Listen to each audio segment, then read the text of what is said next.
Olá pessoal, estamos de volta então para mais um vídeo sobre estudos da Torá e da tradição monoteísta.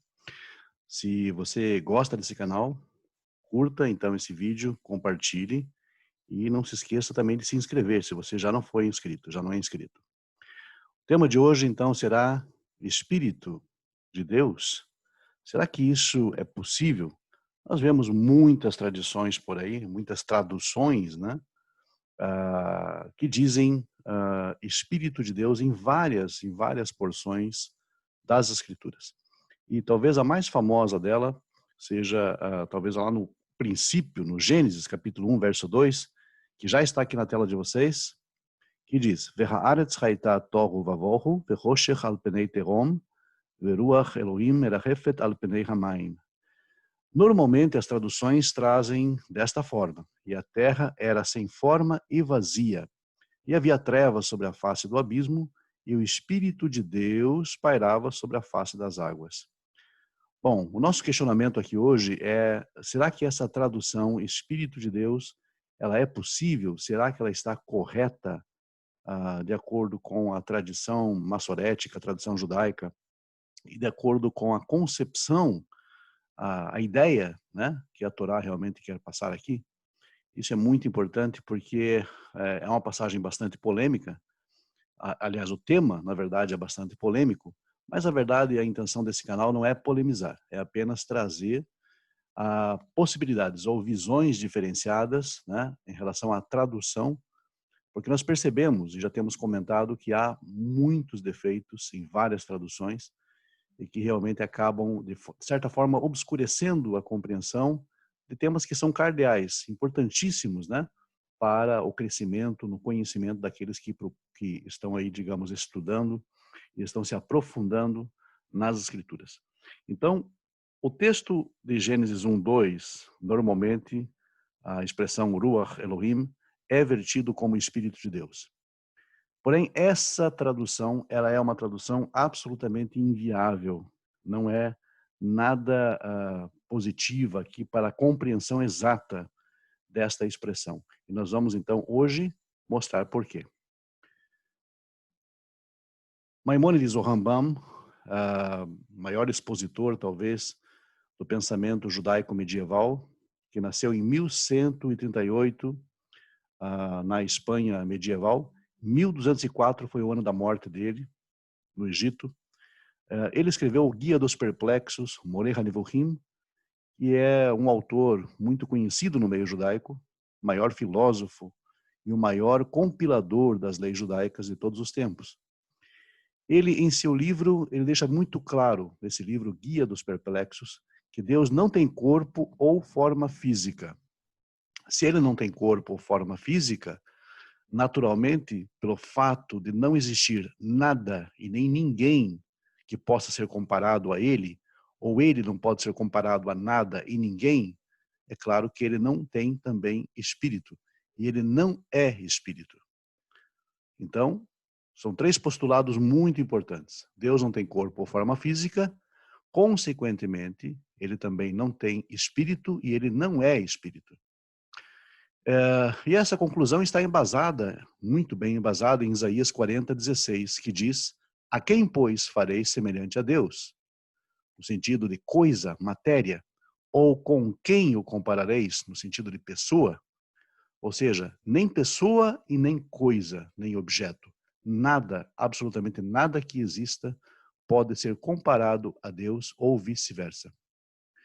De certa forma, nós entendemos espírito pela tradição como seres criados.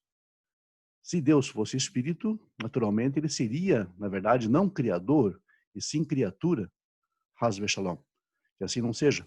Claro que não é. Deus não é espírito. Ele não pode ser espírito porque não pode compartilhar da natureza existencial. Ou seja, ele não compartilha da noção de existência, de fisicalidade, de limitação.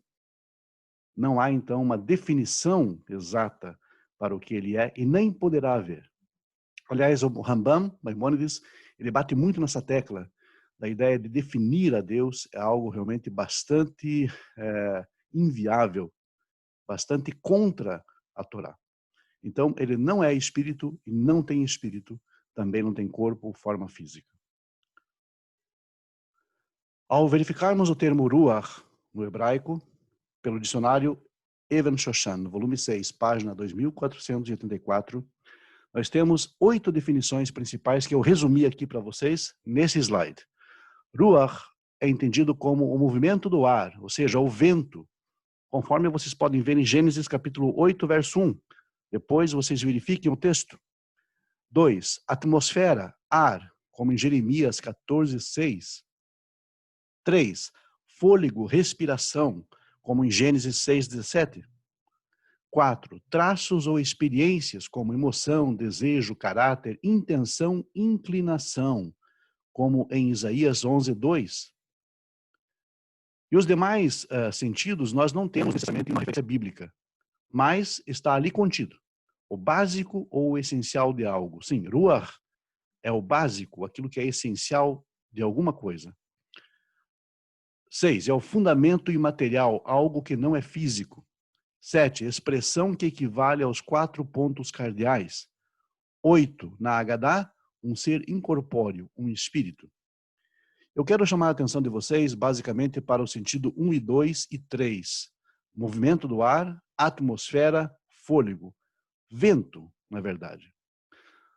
O vento, nós sabemos, é algo que impele, é algo que faz com que outras coisas se movimentem.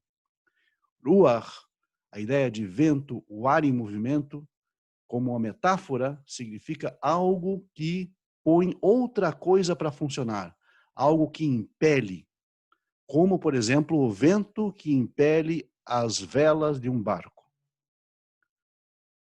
Ruach Elohim, assim define o dicionário hebraico Even Shoshan, no mesmo volume, na mesma página. Ruach Elohim é a expressão poética para a força divina superior, como em Gênesis 1, 2.